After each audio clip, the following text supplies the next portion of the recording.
नमस्कार, news India में आपका स्वागत है। आज से हम शुरू कर रहे हैं खबरों का गुलदस्ता। इसमें दिन भर की 5 बड़ी खबरों की हम बात करेंगे।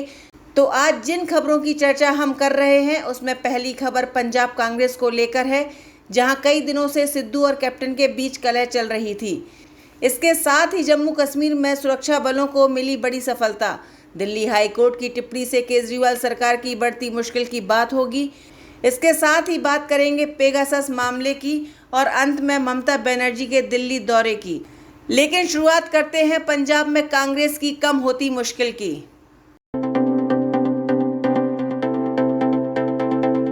पंजाब कांग्रेस में नवजोत सिंह सिद्धू और कैप्टन अमरिंदर सिंह के बीच रिश्तों में जमी बर्फ चाय की गर्माहट के साथ पिघलने लगी है। नए बने प्रदेश अध्यक्ष नवजोत सिंह सिद्धू की ताजपोशी से पहले कैप्टन अमरिंदर सिंह ने चाय पार्टी का आयोजन किया और उसमें दोनों की मुलाकात हुई। पंजाब कांग्रेस भवन में आयोजित इस चाय पार्टी के लिए सिद्धू पहले ही पहुंच गए थे और कुछ देर बाद पहुंचे कैप्टन अमरिंदर सिंह का स्वागत किया। दोनों के बीच इस गर्मजोशी को देखते हुए माना जा रहा है कि कांग्रेस पार्टी पंजाब यूनिट को साधने में कामयाब रही है। उसने एक तरफ नवजोत सिंह सिद्धू को प्रदेश अध्यक्ष बनाया तो अब तक ऐतराज जता रहे कैप्टन को भी मना लिया है। इस टी पार्टी के दौरान पंजाब कांग्रेस के प्रभारी हरीश रावत भी मौजूद थे। इसके अलावा सीनियर कांग्रेस नेता मनीष तिवारी और मनप्रीत बादल टी पार्टी में उपस्थित रहे। इसके बाद अमरिंदर सिंह सिद्धू की ताजपोशी के कार्यक्रम में भी शामिल हुए। सिद्धू और अमरिंदर के बाद कांग्रेस सांसद राहुल गांधी ने कहा कि पंजाब कांग्रेस का मसला हल हो चुका है। पंजाब में कांग्रेस के 80 विधायक हैं और बीते दिनों प्रदेश अध्यक्ष बनाने के बाद सिद्धू ने 62 विधायकों के साथ अमृतसर के स्वर्ण मंदिर का दौरा करने की बात कही थी। आज भी नवजोत सिंह सिद्धू कई विधायकों के साथ पार्टी के दफ्तर पहुंचे और बाद में आने वाले सीएम कैप्टन अमरिंदर सिंह का दोनों नेताओं की इस बहुप्रतीक्षित मुलाकात को लंबे चले टकराव का अंत माना जा रहा है। अब तक कैप्टन अमरिंदर सिंह खेमे की ओर से यह संदेश दिया गया था कि जब तक उनके खिलाफ किए गए ट्वीट के लिए सिद्धू माफी नहीं मांगते तब तक वह मुलाकात नहीं करेंगे। वहीं सिद्धू खेमे की ओर से कहा गया था कि माफी अमरिंदर को मांगनी चाहिए, जिन्होंने जनता से किए वादे पूरे नहीं किए। जम्मू कश्मीर में अखनूर सेक्टर के कानाचक में पुलिस ने आज एक ड्रोन को मार गिराया है। इससे 5 किलोग्राम आईईडी बरामद हुआ है। यह ड्रोन भारतीय सीमा में 6 किलोमीटर अंदर तक घुस आया था। इस तरह ड्रोन के जरिए हमले की बड़ी साजिश नाकाम कर दी गई है। जम्मू कश्मीर पुलिस ने बताया कि ड्रोन रात 1 बजे नजर आया। उसके पार्ट्स चीन, हांगकांग और ताइवान में बनाए गए हैं। इसी सीरीज का ड्रोन कठुआ में मिला था। इससे लाई गई आईईडी करीब तैयार हालत में थी। उस पर जीपीएस लगा हुआ था। इसे किसी आतंकी तक पहुंचाया जाना था। हालांकि अभी तक रिसीवर का पता नहीं चल पाया है। ड्रोन 17 किलो का था। अब तक ड्रोन से भेजे गए 16 AK 47 rifle, 34 pistol, 15 grenade, 18 ID और 4 लाख रुपए की करेंसी बरामद की जा चुकी है।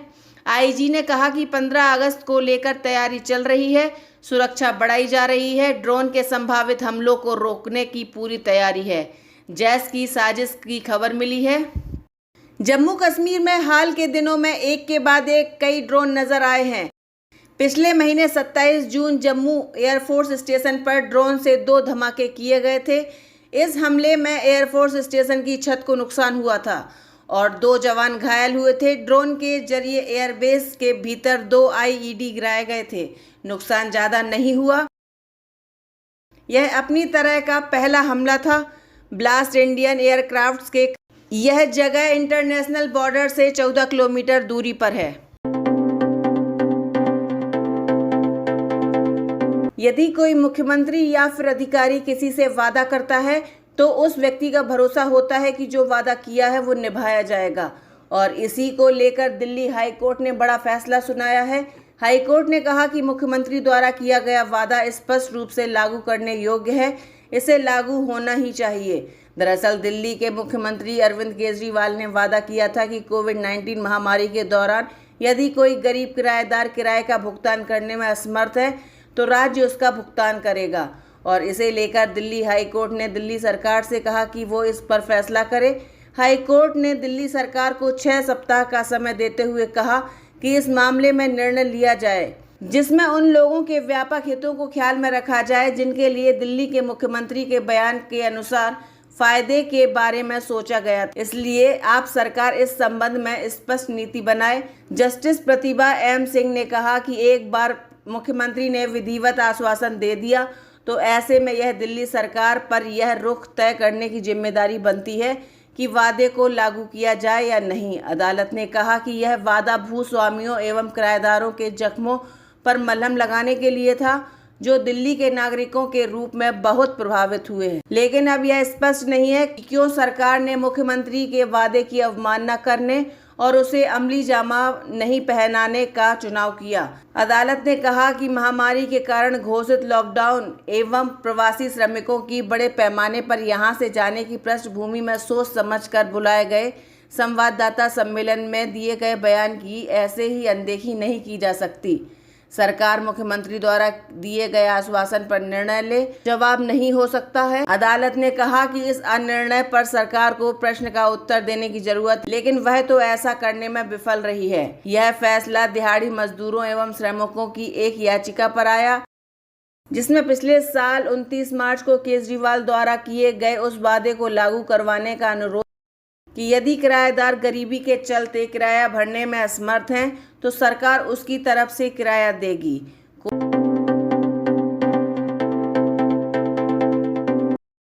पेगासस जासूसी मामले में एक और बड़ा खुलासा हुआ है।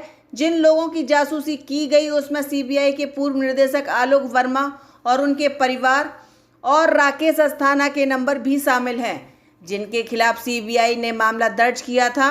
एमनेस्टी इंटरनेशनल की टेक लैब द्वारा उन 8 फोनों की फॉरेंसिक रूप से पुष्टि की गई थी कि सैन्य ग्रेड स्पाईवेयर द्वारा हैक किया गया था। Pegasus Israeli company NSO group द्वारा बनाया गया है। कंपनी का दावा है कि वो ये सॉफ्टवेयर सिर्फ सरकार को बेचता है। द वायर की रिपोर्ट के अनुसार नंबरों की सूची में सीबीआई के 2 अन्य वरिष्ठ अधिकारी अस्थाना और AK शर्मा के अलावा वर्मा का नाम भी है। अस्थाना को 23 अक्टूबर 2018 की रात को सीबीआई से भी हटा दिया गया था और वर्तमान में वह केंद्रीय रिजर्व पुलिस बल के प्रमुख हैं। शर्मा को उस महत्वपूर्ण प्रभार नीति प्रभाग के प्रमुख पद से हटा दिया गया था जो उनके पास था, लेकिन जनवरी 2019 तक वह सीबीआई में रहे। बाद में उनका तबादला हो गया। वह इस साल की शुरुआत में सरकारी सेवा से सेवानिवृत्त हुए थे। आलोक वर्मा को जब सीबीआई प्रमुख पद से हटाया गया था उससे पहले उनका राकेश अस्थाना के साथ विवाद सुर्खियों में आ गया था। सरकार के साथ ही सीबीआई चीफ के संबंध पश्चिम बंगाल की मुख्यमंत्री ममता बनर्जी की मुलाकात पीएम मोदी से लगभग तय हो चुकी है। पश्चिम बंगाल विधानसभा के बाद से ही दोनों के बीच तल्खी देखी जा रही है। यास तूफान को लेकर जब पीएम ने पश्चिम बंगाल में बैठक की थी तो उस बैठक में भी ममता थोड़ी देर के लिए ही पहुंची। बैठक को बीच में ही छोड़कर चली गई थी, जिससे दोनों के बीच रिश्ते और खराब हो गए थे। इस बीच ममता ने साफ कर दिया कि वो दिल्ली जा रही हैं। ममता ने कहा कि दिल्ली में मैं पीएम से मिलूंगी, मेरे पास समय है, मैं राष्ट्रपति से भी मिलूंगी। ममता बनर्जी 27 से 29 तारीख तक दिल्ली में रहेंगी और संभावना इसी बात की है कि उनकी पीएम से 28 जुलाई को मुलाकात हो सकती है। मुख्यमंत्री ने समय मिलने पर राष्ट्रपति रामनाथ कोविंद से मिलने की इच्छा व्यक्त करते हुए कहा, अगर मुझे अनुमति मिली तो मैं संसद जाने की कोशिश करूंगी। अगर मैं जाती हूं तो मुझे कई नेताओं से मिलने का अवसर मिलेगा। मैं आश्वासन नहीं दे सकती कि मैं किस किस से मिलूंगी, लेकिन बहुत से लोग हैं जो मुझसे बात करना चाहते हैं। मुझे समय और स्थिति देखने दो, तभी मैं अंतिम निर्णय लूंगी। ममता के बयान से साफ है कि वो दिल्ली में विपक्षी दलों के नेताओं से मुलाकात करेंगी। उनकी शरद पवार, अरविंद केजरीवाल, अखिलेश यादव से मुलाकात तय मानी जा रही है। सोनिया से भी ममता मिलेंगी, इसके संकेत भी उन्होंने दे दिए हैं। इसके अलावा वो अन्य विपक्षी नेताओं से भी मिलेंगी।